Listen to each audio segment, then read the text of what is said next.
the law exams, and literally all these laws still exist and they're fully in our favour. They're just pushing them out to one side, completely unlawfully.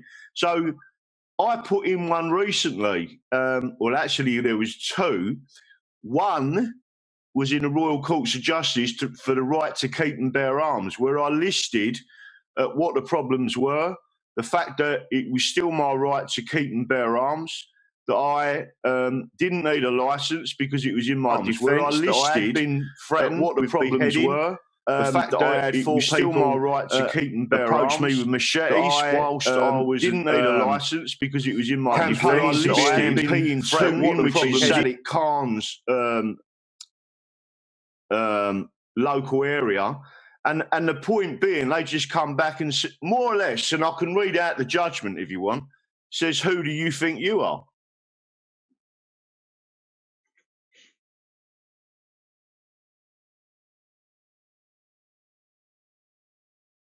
They have got to make people aware, and if I was to sit, so I was in a first aid course today, and they're now teaching us and talking to us about stab wounds, acid attacks on a general first aid, and then they're telling us why it's going on. So it's a complete load of rubbish. Why? And you can see that the narrative on the first aid course is how to, look after someone who has been either stabbed, shot, run over. I know that you would normally teach, but the narrative was on stabbings and acid attacks, right? When I brought is there a push to control vehicle purchases and knife purchases and I don't know what else they use, bombs, I guess. You probably can't buy bombs there, huh? Acid purchases? No, there is a push now. There is a push to restrict acid sales. There's been restrictions on knife sales for a very, very long time, and carrying knives, etc. But when you start to talk to people about your right to keep and bear arms for self-defence, and especially firearms, they're brainwashed. Absolutely brainwashed by the main, and all they do is talk about America. Look at what happens in America.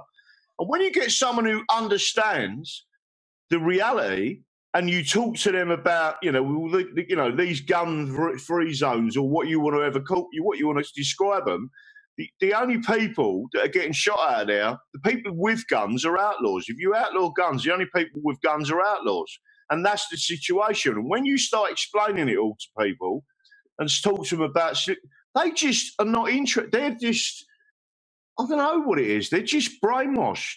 And like I say, there was a couple of people on this course that started looking at me, and then they turned around to me and said, do you follow Q?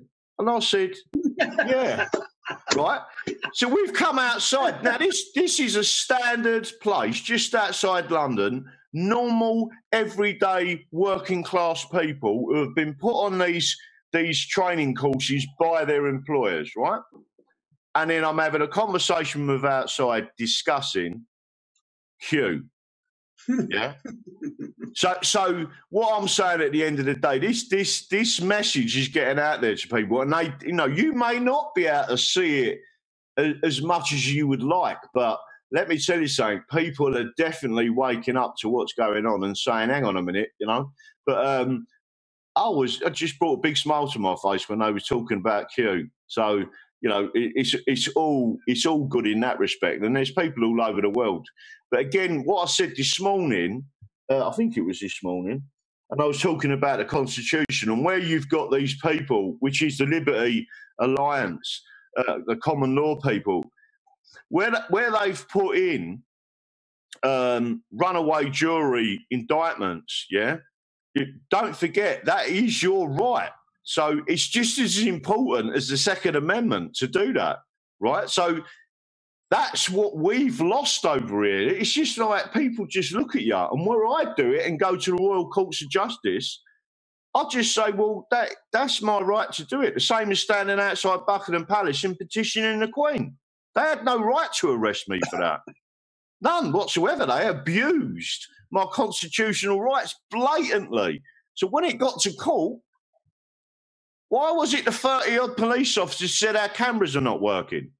Why was it the 30-odd police officers never turned up in court? Why was it that the CPS had to abandon the case? Because they knew that when I stood up in that court and said, there's my Bill of Rights, what does it say? They knew that they had committed an offence against me and the state had committed an offence against me. Now all we've got to do is keep pursuing it. And like Hugh says to people, you've forgotten how to play the game. That's it. All you've got to understand is that Constitution protects you and every single one of you as an individual. This is the out left is about collectivism. This is about your individual rights, and that's it. So for anyone to say to me, you can't have a firearm, yeah, I just find that such an absolute disgrace in this country that we've allowed it to even... I mean, bearing in mind, so let me make it absolutely clear. Everybody who's listening here, in the UK, we are different to Europe, yeah? We are England, and we have a different legal system, a different jurisdiction. We have the right to keep and bear arms for self-defence. It is a policy of the government and Parliament to remove that right. That's the difference. It's not even law. All you got to do is stand up for that right, and there's nothing they can do. Well said. It's something like our regulatory state that they've allowed to exist. Rules with the force of law being created by bureaucrats that have no business making legislative decisions. Exactly that. Your Congress is the same as our Parliament. They swear an oath and should swear an oath to protect your civil rights and your constitutional rights. If they do anything in that building, say anything that is against your constitutional rights, they should be arrested. Yep. Because that's an offence. It's a felony. There's a notion in U.S. law, and I suspect it came through from common law, which is it's a crime to operate under the color of authority if you don't actually have it. Is that still a thing in UK? If somebody is pretending that they've got authority that they don't, if they're legislating from the bench, if they're creating law from an administrative desk that has the power and authority of the state but don't actually have the authority, what is the penalty for that behavior when they're caught and brought to justice? Right. Well, the answer, you are right. In what's known as administrative law, or what's known as an administrative bench, an administrative judge, in that term, we have actually got an administrative court now. Yeah, under common law, that is illegal. Yeah, it sits there and it works every day. If I was to challenge it, I'm challenging the judges themselves, yeah, who have often been trained, shall we say, by the out left, or if you really want to talk about the law and the London School of Economics, which is a university in London, that was founded by the Fabian Society, the Rothschilds and the Rockefellers. So what chance have you got? So you've got the judges who are basically corrupt, and they don't think they are corrupt, but they are. So what we've got is a very slow death in this country, where they have introduced Napoleonic law by stealth. And what they don't like, bearing in mind that they remove civics, yeah, from our education system, what they don't like is people like me standing up doing constitutional awareness days and educating people on your constitutional rights. That's, you know, and then you've got these people,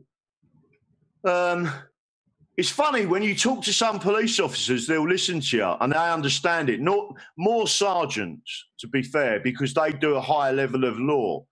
But when you speak to, but you have to be really careful. You could start talking to a normal, say normal constable, yeah. They will literally pull out tasers, hit you with truncheons. I could show you videos, right, where they've attacked people, where the police have said to the citizen, "What's your name and address and date of birth?"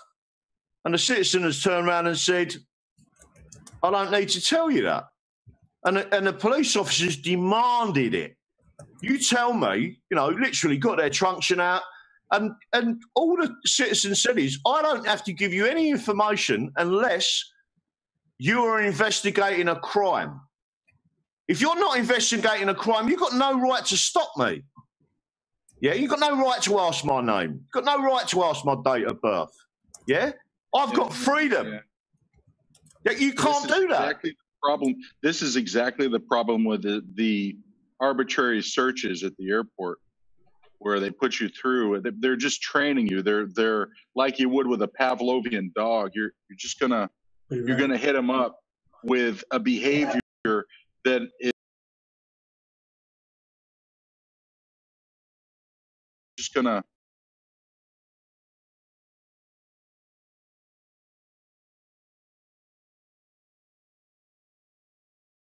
just gonna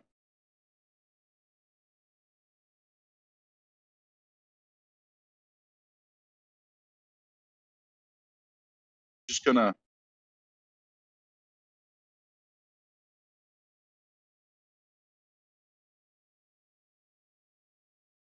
just gonna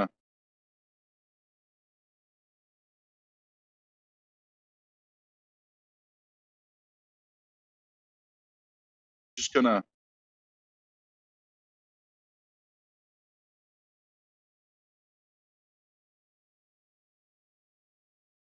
just gonna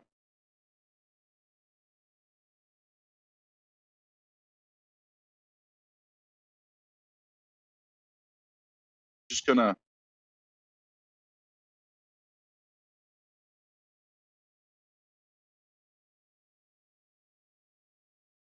just gonna